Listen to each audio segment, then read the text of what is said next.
Antigua का Vivian Richard stadium, जिस पर सारी दुनिया की नजरें टिकी हुई हैं। इंडिया वर्सेस इंग्लैंड मुकाबला होना है 19 का वर्ल्ड, क्या भारत 5वीं बार खिताब जीतने में काम होगा? और आपके जो आधार हैं, कप्तान हैं, वो हैं यश धुल, जिन्होंने 110 गेंदों पर 110 रन बनाकर भारत की बल्ले बल्ले कर दी थी ऑस्ट्रेलिया के खिलाफ मुकाबले में। और आज हमारे साथ इनके पिता हैं विजय जी, और प्रदीप कोचर जी हैं हमारे साथ, उनके कोच। आप दोनों का बहुत बहुत स्वागत है। Thank you sir. Thank you.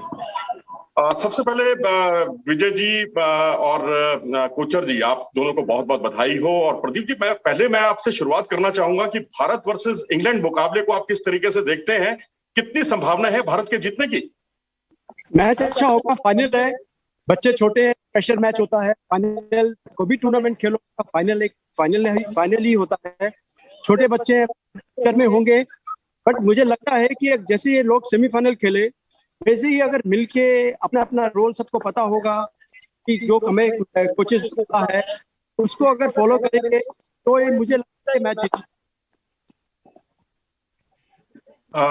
इसी बारे में आपका क्या कहना है विजय जी? आपकी तो बातचीत हुई है क्या जब वो यहाँ से रवाना हुए थे वेस्ट इंडीज के लिए, यश? तो क्या यश ने कभी आपसे फोन पर बात हुई है आपकी? नहीं, देख, बेसिकली जो फोन पे हमारी बात घर की होती है नॉर्मली, जैसे हम घर बच्चे के बारे में पूछते हैं। बाकी तो चीजें जो क्रिकेट को रिलेटेड हो, तो सच से सारी बातें उसकी होती हैं। हमारी तो जो मॉर्निंग इनिंग बात होती है सर, उसकी हम सेहत पूछते हैं, कैसी है, टाइम से सोता है या नहीं सोता है, तो इसी से होते हैं। बाकी तो कोच सर के साथ ही उसका सारा चीज रहती है। कितनी धड़कनें बढ़ जाती हैं आपकी जब जस्ट होल बल्लेबाजी करने के लिए आता है? तो टीवी के सामने कौन कौन बैठे होते हैं घर में? सर घर पे तो मैं और मेरा ब्रदर ही देखते हैं, क्योंकि मेरी वाइफ तो उसका लाइव मैच देखती नहीं है बिल्कुल भी। और मेरी डॉटर थोड़ा जॉब करती है, तो उसकी वजह जान सकते हैं हम कि क्या? हमने सुना है उनको बढ़ाने में, आगे बढ़ाने में उनका भी बहुत बड़ा हाथ है। हाँ, वो जो क्रिकेट का एक्साइटमेंट है ना, वो अवॉइड करती है। वो कहते हैं मैं नहीं देख पाऊंगी, तो उस वजह से वो बाद में हाइलाइट्स देखती है। प्रदीप जी, मैं आपसे ये जानना चाह रहा हूँ कि जो यश धुल है, उनको हमने देखा बहुत मैच्योर क्रिकेटर है। जहां जरूरत थी कोई अंधाधुंध शॉट नहीं खेलते, जहां टीम की जरूरत होती है उसके हिसाब से खेलते हैं। ये मैच्योरिटी कहाँ से आई है उनको? क्या जन्मजात है या प्रैक्टिस में आपने उसको इजाद किया है? नहीं, ये शुरू से ही, जब अपना जूनियर लेवल से 14-16 से खेला है, ये शुरू से ही खिसका खेलता है। इसका गेम ही ऐसा ही है, बड़ा मैच्योर बैटिंग करता है, माइंड बैलेंस है उसका, और अपनी टीम को जो साथ से टूर्नामेंट में खेला है उसी तरह से वो टीम को साथ लेके चलते हैं। और मैच्योर बैटिंग इसको जूनियर लेवल पे 16 को लीड किया, 14 को लीड किया, 16 लीड किया, एकेडमी लीड की। इसका नेचर ही ऐसा है शुरू से। और जो वर्ल्ड कप के जो 2 मैच खेला है, सेमीफाइनल अगेंस्ट साउथ अफ्रीका, बहुत क्लियर माइंड से खेला, और इसको पता था कि मेरा क्या रोल है as a captain team. Vijay ji, जो मैच्योरिटी की अभी बात की कोच साहब ने, और नेतृत्व क्षमता की मैं बात करना चाहूंगा। घर में क्या ये उसी तरह से डोमिनेटिंग है ये बच्चा, कि ऐसा है तो ऐसा ही है? मतलब कितना डोमिनेटिंग है ये, और कितना इसकी नेतृत्व क्षमता सामने आती है? नहीं, बेसिकली अगर आप देखेंगे फील्ड और ऑफ फील्ड के अंदर बहुत डिफरेंस है इसके अंदर। ऑफ फील्ड के अंदर तो एक बिल्कुल जैसे माँ बाप चाहते हैं बच्चा उसका रिस्पेक्ट करे, उसका कहना माने, जैसा वो कहे वैसा रहता है, बिल्कुल सिंपल रहता है। और ऑफ फील्ड ये बहुत अलग टाइप से रहता है, बिल्कुल सिंपल ही अपना है। कोई इसमें मतलब जैसे एज ए पेरेंट्स जैसा हम चाहते हैं बच्चा घर पे होना चाहिए, ये बिल्कुल सिंपल रहता है घर। तो फील्ड पे एक अलग चीज है, फील्ड एक उसके लिए अलग है। जी जी जी। प्रदीप जी, मैं आपसे ये जानना चाह रहा हूँ कि इंग्लैंड की टीम है, अब जो उसके हमने देख रहे थे 6 या 7 बल्लेबाज, उनका जो टॉप 7 बल्लेबाज हैं उनका स्ट्राइक रेट 100 से ऊपर का है। और उनके जो गेंदबाज हैं, अगर आप देखें, जैकब बैटली बल्लेबाज, जिन्होंने 88 रन की नॉट आउट पारी खेली 42 गेंदों पर, क्योंकि इसको हम वो अंडर एस्टिमेट नहीं कर सकते, जैसा हमने बांग्लादेश को अंडर एस्टिमेट किया था पिछली बार। और उसके अलावा जोशुआ बॉर्डन है, जिन्होंने 13 विकेट चटकाए हैं। रियान अहमद 4-4 विकेट 3 मौकों पर चटका चुके हैं। तो स्पिन बॉलिंग, खासकर जो स्पिनर्स हैं उनके, वो कितनी चुनौती रखने वाले हैं भारतीय बल्लेबाजों के लिए? सर, फाइनल एक प्रेशर गेम होता है, कोई भी स्पोर्ट्स हो और कोई भी लेवल हो। अभी ऑस्ट्रेलिया क्या हुआ, ऑस्ट्रेलिया प्रेशर में आ गया। ऑस्ट्रेलिया ने शुरुआत अच्छा किया। विजय जी, घर में कैसा रिस्पॉन्स रहता है? आपने बताया बहुत ही अच्छा बच्चा है और बहुत ही अनुशासित बच्चा है, जो आप फील्ड पर देखते हैं उससे बिल्कुल अलग है। किस तरह की इसकी पसंद है खाने पीने में, दोस्त बनाने में, या किस तरह की इसकी हॉबीज है? देखिए, खाने में तो जो हम घर पे नॉर्मली खाते हैं तो वही खाना खाता है, कोई स्पेशल इसकी कोई डिमांड नहीं रहती कभी भी। और क्योंकि लास्ट 2-3 साल से ये फिटनेस पे बहुत ज्यादा कॉन्शियस हो गया है, तो आउटसाइड फूड बहुत अवॉइड करता है, और जो घर पे बनता है खाना वही रखते हैं। क्योंकि देखिए, खाने के अंदर क्योंकि हम घी और दूध पे थोड़ा ज्यादा जोर देते हैं शुरू से ही, तो इसका वो हमने इंटेक काफी अच्छा रखा है, क्योंकि प्लेयर्स के लिए ये चीजें बड़ी इंपॉर्टेंट है। तो बड़ा सिंपल रहता है बिल्कुल, इसको मतलब इसने कभी ये नहीं बोला कि मुझे ये खाना है वो खाना है, जो इसको दे देते हैं खाने के लिए घर पे बनता है वही खाना खाता है ये।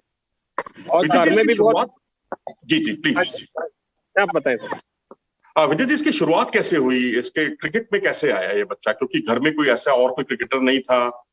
जो हमने सुना आपके घर में आपके पिताश्री भी सेना से जुड़े रहे हैं और आप भी नौकरी में हैं, तो कैसे आप वक्त निकालते थे इसको प्रमोट करने में, और ये बच्चा कैसे क्रिकेट की तरफ कैसे आकर्षित? देखिए, शुरू में ही बेसिकली मेरी वाइफ ने इसको रिकॉग्नाइज किया था कि ये थोड़ा सा बैट बॉल के अंदर इसका इंटरेस्ट बहुत ज्यादा था। जैसे छोटे बच्चों को पार्क में लेके आते हैं तो ये बैट बॉल ही खेलता था। तो उसके बाद जब इसने देखा कि भाई ये थोड़ा सा क्रिकेट में इंटरेस्टेड है, मगर उसी ने मतलब फिर वो यहाँ पर अकेडमी में लेके आए। यहाँ पर उस टाइम पे बहुत छोटा था ये, तो मगर थॉट प्रोसेस ये था कि अकेडमी एक बार ज्वाइन कर लेगा तो यहाँ पर एटलीस्ट फिटनेस तो होनी उससे स्टार्ट हो जाएगी। तो काफी छोटी उम्र के अंदर यहाँ पर आया, फिर यहाँ से धीरे धीरे वो ग्रो होना शुरू हो गया। तो यहीं से उसका सफर शुरू हुआ था। तो यहीं से फिर जैसे एज के साथ उसको मेच्योरिटी होते चले गई, फिर आगे दिल्ली से खेलने का चांस मिल गया 12 साल की उम्र के अंदर। तो वो फिर इसका आगे वो 14, 16, 19 ये चीजें उसको मिलती चली गई।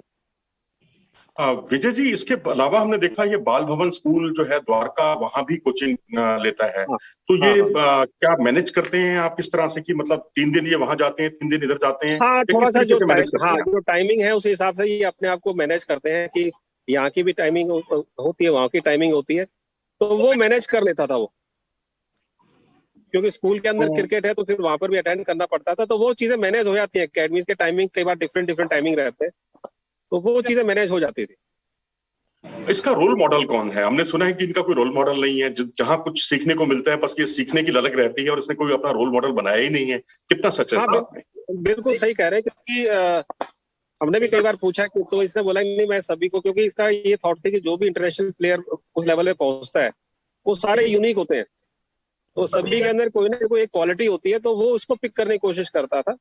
और माइंड सेट में ज्यादा इसने करा कि भाई अगर आप एक डिफिकल्ट सिचुएशन है, जो भी अदर कैप्टनशिप करते हैं वर्ल्ड वाइड, उनका उस टाइम माइंड सेट क्या रहता है, तो उसमें इसका ज्यादा फोकस रहा है। बाकी इसने अपना गेम डेवलप करा है, जैसे जैसे कोचर सर ने इनको गाइड करा के जैसे सिखाया, तो वो चीजें वैसे डेवलप होती चलेगी। प्रदीप कोचर जी मेरे साथ फिर से जुड़ गए हैं हमारे साथ। प्रदीप कोचर जी थोड़ा सा सेंटर में, हाँ सेंटर में आ जाइएगा। और मेरा आपसे यही सवाल है कि ये शॉट्स को हमने देखा है बहुत देरी से खेलता है, तो ये कंडीशंस खासकर इंग्लैंड में तो बहुत ही यूजफुल साबित हो सकती है। इसके पीछे कुछ आपने कुछ इनको टिप्स दी थी, बताया था कि आप शॉट्स खेलने के लिए थोड़ा वक्त लें? सर मैंने उसको यही बात करी कि आपको टाइम लेना है। आप जब बैटिंग शुरू करोगे आपको पता होना चाहिए कि आपको कैसे मैनेज करनी है अपनी थिंग्स। तो मैंने इसको सिर्फ इतनी बात करी, आप जैसे सेकंड डाउन बैटिंग करते हो, आपको जल्दी बैटिंग आई 2 मैचों में, तो आप उसके हिसाब से अपनी उसको मैनेज करो, इनिंग्स को मैनेज करो, टाइम लो, और उसके बाद जितने ओवर्स आपको मिल रहे हैं, किस सिचुएशन में आपकी टीम है, किस सिचुएशन में आपको गेम खेलनी है, उसके हिसाब से आप अपनी टीम अपनी इनिंग को प्रोग्रेस करो, आगे बढ़ाओ। तो उसी के हिसाब से अच्छा मैनेज किया इसने। पहले जो ऑस्ट्रेलिया के अगेंस्ट था, इसने 20 ओवर तक 22 ओवर तक खेला। उसके बाद इसने 60-70 रन के बाद जो 30-40 रन बनाए, वो बहुत ही अच्छा बैटिंग। चलिए चलते चलते आप प्रदीप जी ये और बता दीजिए कि क्या टिप्स देना चाहेंगे। इंग्लैंड की स्ट्रेंथ को भी आपने देखा है, और इंग्लैंड के खिलाफ क्या रणनीति होनी चाहिए? मैंने इससे कल बात किया था, मैंने इसको यही बोला, बेटे आपने प्रेशर नहीं लेना, क्योंकि ऑस्ट्रेलियंस प्रेशर ले गए थे। ऑस्ट्रेलियंस ने बहुत अच्छा शुरुआत किया, 20, 22, 25 ओवर तक वो बहुत अच्छा किया। उसके बाद जब इनका दोनों का पार्टनरशिप बिल्ड हुआ तो ऑस्ट्रेलियंस प्रेशर में आ गए, कैच छोड़ा, रन छोड़ा, मिस फील्डिंग करी, सर्कल में उन्होंने कैच फील्ड करनी शुरू कर दी। सिर्फ प्रेशर गेम है, अगर ये लोग प्रेशर देंगे तो ये जीत, और जो भी टीम प्रेशर बगैर प्रेशर के खेलेगी वो जीतेगी। विजय जी आखिरी सवाल आपसे कि क्या फाइनल से पहले बच्चे को आप हिदायत देना चाहेंगे? सर बेसिकली यही है कि आप ना, जैसे अभी थ्रू आउट टूर्नामेंट आप खेलते आए हैं, तो आप उसको बस कैरी फॉरवर्ड करिए, यही है हमारी उनके लिए गुड विशेष। चलिए, दोनों ने गुड विशेस दी हैं, और जैसा कि विजय जी ने बताया कि गुड विश जो है कैरी फॉरवर्ड कीजिए अपनी फॉर्म को।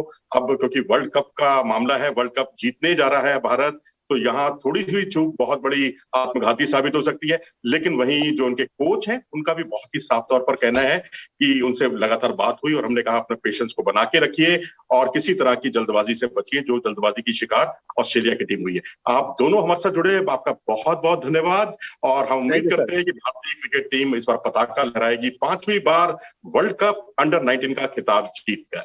नमस्कार। Thank you.